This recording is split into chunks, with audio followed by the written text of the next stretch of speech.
فيلمنا بيبدأ مع قطر متجه لمدينة شيكاغو مع جندي طيار اسمه كولتر، واللي بيصحى وهو في القطر بس بيكون مستغرب ومش عارف هو فين وبيعمل ايه. وبتتكلم مع واحدة في القطر اسمها كريستينا وبتندهله بشون، وبيبص كولتر للناس اللي في القطر وبيبقى مشتت بكل حركة حد بيعملها، وما بيردش حتى على الكمساري لما بيطلب منه التذاكر. وبتساعده كريستينا وبتقوله على مكان تذكرته، ولما بتسأله هو ليه بيتصرف بطريقة غريبة بيقول لها انه مش عارف هي مين، وبيقوم من مكانه وبيخرج من القطر عشان يحاول يعرف هو فين، وما بيقدرش يستنتج حاجة فبيرجع تاني يقعد قدام كريستينا. وفجأة بيشوف صورة انعكاسه على مراية الشباك وبيشوف وش حد تاني غير وشه، فبيروح للحمامات وبيبص على شكله في المراية وبيشوف انسان تاني قدامه، فبيطلع محفظته من جيبه وبيشوف نفس صورة الشخص اللي شافها في المراية واللي هو شون الحقيقي. وبتبقى كريستينا مستنياه قدام الحمامات، ولما بيشوفها بيقول لها انه ما يعرفش مين شون ولا حتى عارفها اصلا. وفجأة بيحصل انفجار ضخم في القطر وبتنتشر النيران في كل مكان، وبيصحى كولتر وبيلاقي نفسه في مكان تاني، وبيسمع صوت واحدة وبتسأله لو هو لسه عايش وسامعها. وبيبقى كولتر مستغرب ومش قادر يجاوب على اي سؤال، وبتسأله الست عن اللي حصل في القطر والانفجار حصل ازاي، وبيسألها كولتر هي مين، فبتظهر على شاشة قدامه وبتقوله انه يعرفها كويس، وبتقوله انهم هيعيدوا عملية تنشيط ذاكرته. وبتبدأ العملية وبتقرا الست مقال، وبيشوف كولتر صور قدامه على الشاشة بتبقى عبارة عن تمارين للذاكرة، وبيبقى مش مركز في كلام الست وبيحاول انه يقوم من على الكرسي في الوقت اللي شغال فيه التمارين. وفجأة بيفتكر اجزاء من التمارين وبيقول الحاجات اللي اسمها قبل كده، وبتسأله الست عن اسمها وبيقدر يرد عليها وبيقول كولين. وبيظهر زميلها الدكتور راتليدج على الشاشة وهو بيشوف حاجة في الكمبيوتر، وبيطلب كولتر منهم انهم يوصلوه بابوه. وبتقاطعه كولين وبتسأله عن القنبلة اللي على القطر، وبتقوله ان لما كريستين ندهت عليه باسم تاني ده كان خطأ. وبيبقى كولتر مش عارف مين اللي فجر القطر، فبتقول له كولين انه هيرجع تاني للقطر لمدة 8 دقايق. فبيفتكر كولتر انه جوه محاكاة وهمية، بس كولين ما بترضاش تقول له على اي معلومة عن حالته، وبتطلب منه انه يجيب معلومات عن انفجار القطر ويلاقي مكان القنبلة ومين اللي المنفذ بتاع الانفجار. وبيرجع كولتر تاني للقطر وبتقول له كريستينا انها استقالت من شغلها وبتدرس عشان تاخد شهادة. وبيسمع كولتر صوت حد بيفتح ازازة مشروب، وفجأة بتطلق واحدة في القطر قهوة على جزمته. وبيقول كولتر انه في نفس القطر اللي كان فيه قبل كده،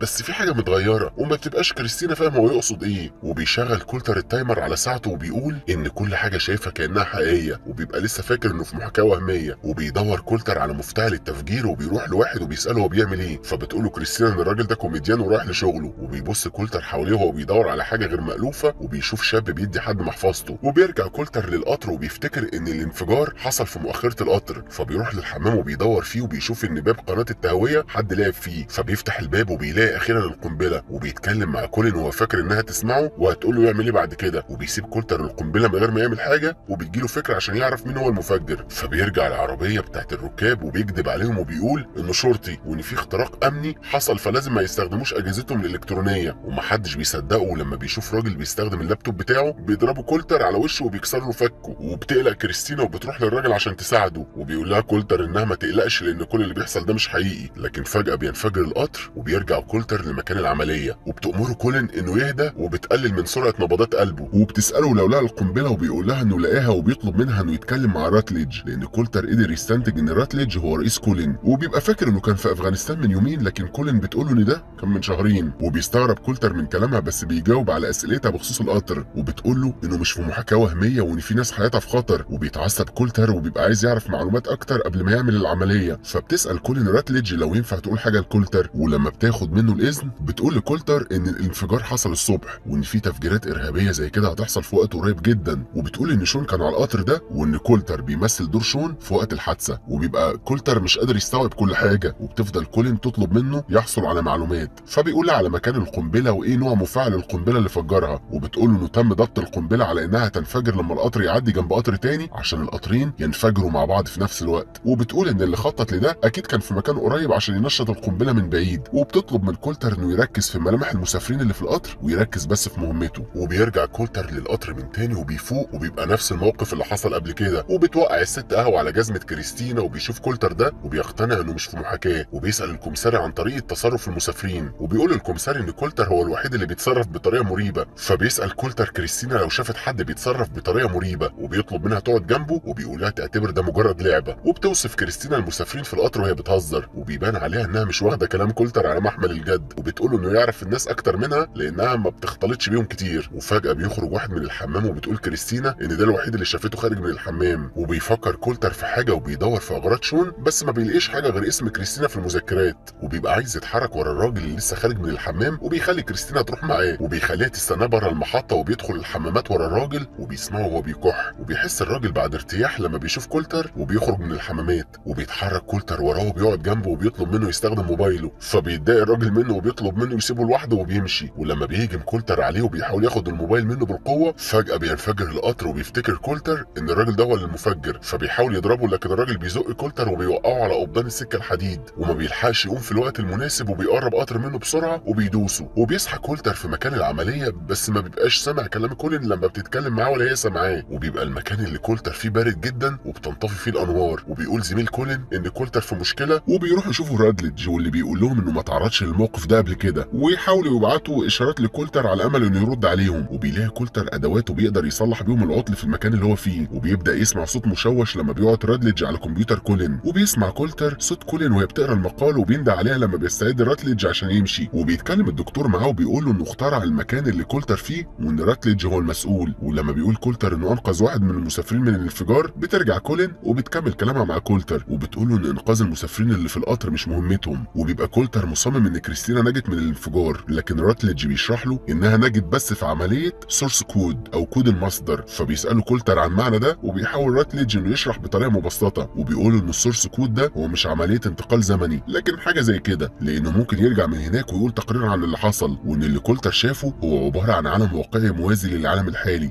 بس من منظور شون اللي كولتر بيدخل جواه. ولما بيقول كولتر انه انقذ كريستينا، بتدور كولين عليها على الانترنت وبتقول لكولتر انها ماتت النهارده في الانفجار على القطر، وبيكون كولتر برضه لسه مش فاهم، ومع ذلك بيبعتوه تاني للقطر عشان في حد تاني مشتبه بيه في شيكاغو، وبيفتكروا المره دي ان المفجرين هيعملوا انفجار تاني في المدينه، عشان كده في الوقت الحالي المدينه بتتعرض للاخلاء. وبيفتكر الجيش انهم لو قدروا يوصلوا لمنفذ الانفجار على القطر هيقدروا يمنعوا الانفجار التاني. وقبل ما يبعتوه بتقول له كولين على مكان مسدس في القطر، وبتصرح له باستخدام اي وسيله عشان ينفذ مهمته. ولما بيصحى كولتر في القطر بيتضايق لما بيشوف كريستينا لسه هناك، وبيتكلم الاتنين مع بعض وبيبان على كولتر انه بدا يقع في حبها، لكن بيبقى وراه مهمه فبيقوم عشان ينفذها، وبيروح يدور على المسدس وبيلاقيه بالظبط في المكان اللي كولين قالت له عليه. ولسوء حظه بيشوف الكمساري وبيحاول يقبض عليه، وفجاه بيظهر كمساري تاني وبيكهرب كولتر بالصاعق وبيخليه يفقد الوعي. وبيفوق كولتر وهو في القطر وبتساله كريستينا هو كان بيعمل ايه، وبيبقى مش عارف يقول لها ايه ومفيش قدامه وقت كفايه، فبيسالها هي كانت هتعمل ايه لو عرفت ان باقي دقيقه على نهايه حياتها، وبيقول انه كان هيتصل على ابوه ويعتذر له. وبتقلق كريستينا وبتطمنه ان كل حاجه هتكون بخير، وبينفجر القطر تاني. وقبل ما يصحى كولتر في مكان العمليه بيشوف حاجات غريبه منهم كريستينا، وبيقول لكولين ان المسدس ما كانش فكره كويسه وانه عايز يتكلم مع ابوه، وبتتجاهله كولين وبتقوله انها هتبقى تحاول. وبيسالها كولتر عن تقدمه في المهمه لانه مش فاهم الاجراءات ماشيه ازاي، فبتقول له كولين هو محتجز فين بس ما بتقدرش تقوله على كل حاجه لانها متراقبه، وبتقول له يفتش شنط واغراض المسافرين يمكن يلاقي دليل وبتنقله للقطر. وبيتعود كولتر على اللي بيعمله وبينجز مهمته بسرعه، وبيرسم رمز الجيش اللي كولين ورته له لما بتقرب كريستينا منه، وبيطلب منها تدور على صاحبه اللي اختفى في افغانستان وبيديلها اسمه الحقيقي عشان تلاقيه. وبيشك كولتر في راجل بيتكلم في الموبايل وبيروح له وبيدور في شنطته، وبيلاحظ ان في واحده معاها شنطه من مركز جيش طبي وبيروح لها عشان يتكلم معاها، وبيوري لها الرمز وبيسالها عنه وبتقول له ان ده تبع قوات الجيش للطيران. وبيستخدم كولتر موبايلها عشان يتصل على قاعده الطيران في الجيش، وبيطلب من موظفه الاستقبال توصله براتليدج وتقول له ان الكابتن كولتر بيتصل عليه. وبتشوفه كريستينا وبتقول له ان الشخص اللي بيدور عليه مات من شهرين. وفجاه بيشوف كولتر ذكريات في افغانستان، وبيسمع صوت كولين وهي بتعمل معاه تمارين تنشيط الذاكره. ولما بيصحى كولتر في مكان العمليه بيسال كولين لو هو مات، لانه لقى مقال على الانترنت بيثبت ده، وان ابوه استلم الميداليه بتاعته مكانه. وبتقول له كولين انه لازم يركز في المهمه وما يهتمش باي حاجه تانية. وبسبب تصميم كولتر بتقول له كولين على جزء من الحقيقه، وهي ان في جزء من مخه لسه شغال بس جسمه اتدمر بالكامل. وبيسالها كولين لو هو بيتخيل انه في الكبسوله اللي هو فيها لانها بدات تنهار، فبتقول له ان الكبسوله مجرد خيال وما بتقولهوش على مكان جثته. وبيتدخل راتليدج وبيقول انهم محتاجين يبعتوه عشان يمنع هجوم ارهابي تاني. وما بتعجبش طريقه السورس كود كولتر، وبيقول لراتليدج انه اتصل عليه من القطر الصبح، وبيقول للدكتور انه ما استلمش مكالمه منه، ولو هو استلم كان ده هيحصل في عالم موازي تاني غير عالمهم. وبيبقى كولتر مش مقتنع، فبيقول للدكتور ان محكمه الجيش وافقت على مشروع السورس كود، وبيقول ان في جنود كتير هيفضلوا انهم يفيدوا بلدهم حتى وهم ميتين. بس كولتر ما بيكونش متفق مع الدكتور في كلامه، فبيوعدوا راتليدج انه هيسيبه يموت بسلام لما كولتر ينهي مهمته. وقبل ما يبعته على القطر بيقول له ان في 2 مليون مواطن امريكي حياتهم متوقفه على مهمه كولتر، وان لو بيقدر حياته الشخصيه لازم يقدر حياه الناس التانيين. وبيفضل كولتر يرجع كتير ما بين القطر ومكان العمليه من غير اي راحه، وبيقول للدكتور انه هيفضل يعمل ده لحد ما يلاقي الارهابي. وبيكون كولتر تعبان نفسيا وذهنيا ومش قادر يكمل اللي بيعمله، فبيشغل راتليدج تسجيل لابو كولتر لما كان في مقابله بعد موت ابنه. وبيحس كولتر الحزن لان هو وابوه ما كانوش قادرين يفهموا بعض زمان، وبيطلب من راتليدج يرجعه تاني للقطر، وبيروح لمكان المسدس على القطر وبعدها للقنبله، وبياخد الموبايل اللي متوصل بالقنبله وبيتصل على رقم الموبايل الوحيد فيه، وبيرد عليه حد، وبيتحرك كولتر في القطر وبيقول للي بيتصل عليه يبص وراه، لكن واحد تاني موجود في القطر بيبص وراه لما بيسمع كولتر وهو بيتكلم، وبيقعد كولتر جنبه وبيهدده بمسدس وبيقول له انه مش هيقدر يقتل اي حد، وبيقسم الراجل انه كان بيتكلم مع مراته، وبيخلي كولتر يتصل عليه عشان يثبت كلامه، وفجأة بيرن موبايل تاني وبيعتذر كولتر للراجل، وبيسمع كولتر رنة الموبايل بره القطر وبيمشي ورا صاحب الموبايل، وبيشوفه بيحط محفظته في القطر وبيعرف ان اسمه ديريك، وبيتقفل باب القطر وبيفتحه كولتر عن طريق مقبض الطوارئ، وبينط من القطر عشان يقبض على ديريك، وبيتحرك وراه وبيدخل في عربية نقل بيضة، وبيوري ديريك الموبايل وبيمثل ديريك انه مش عارف كولتر بيتكلم عن ايه، لكن كولتر بيبقى متأكد ان ديريك هو الارهابي، فبيفتح العربية وبيشوف القنبلة التانية، وبتظهر كريستينا وبيستغل ديريك الفرصة وبيضرب نار عليهم هما الاتنين، وبيبقى كولتر لسه عايش، وبيقوله ديريك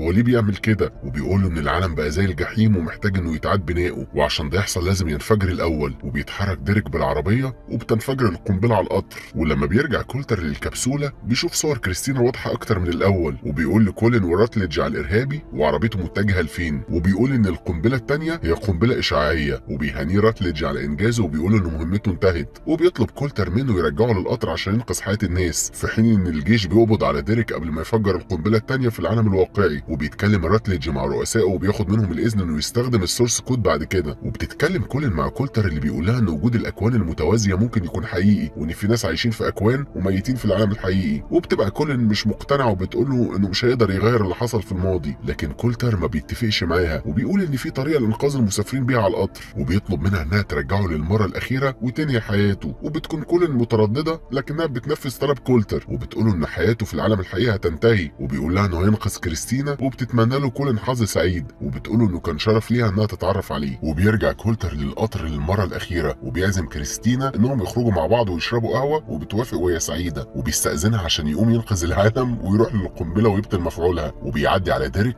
وبيسرق كلبشات الكمثري، وفي نفس الوقت بيمدح الرؤساء راتليدج على اللي عمله، وبتدخل كولين لمكتبه وبيأمرها انها تمسح ذاكرة كولتر وتخليها يستعد لعملية جديدة، وبيبقى مش عايز يخليه يموت بسلام رغم ان كولين معارضة لده، وعلى القطر بيمنع كولتر ديريك انه يهرب من القطر وبيكلبشه في حديدة جوه القطر، وبيوري له موبايل ديريك وبيتصل على الشرطة وبيقول لهم كل حاجة عن ديريك وعن القنبلة التانية اللي في العربية النقل، وبياخد كولتر موبايل ديريك وبيسيبه متكلبش مكانه، وبيبعت ايميل لكولين من موبايله وبيتصل على ابوه وبيقول له انه واحد من اصدقاء كولتر، وان قبل ما يموت كولتر كان عايز يعتذر لابوه، وبتروح كولين للمكان اللي فيه جثة كولتر وبتشوف الحالة المريعة اللي هو فيها، وبيقول ابو كولتر لابنه اللي منتحل شخصية شون انه بيتمنى يرجع بيه الزمن ويقول لابنه انه بيحبه، وبيقول لكولتر ان ابنه عارف ومتأكد من ده، وبيرجع كولتر لكريستينا وبيعرف راتليدج ان كولين موجودة مع كولتر، وبيجيب رجال الامن وبيروح للأوضة اللي فيها جثة كولتر، وبيحاول يفك الرمز السري للباب، وبتستنى كولين 8 دقايق يعدوا على كولتر لحد ما يموت، وبتقدر كولين انها تنهي حياة كولتر، وبيدخل رجال الامن وبيشوفوا جثة كولتر، وبيبقى الانفجار ما حصلش على القطر، وبيقول كولتر لكريستينا ان كل حاجة هتكون بخير، وبيتمشى الاتنين في مدينة شيكاغو، وبيستوعب كولتر ان الحاجات اللي كان بيشوفها وهو بيتنقل ما بين العالمين هي اللحظات اللي بيعيشها في الوقت الحالي في جسم شون.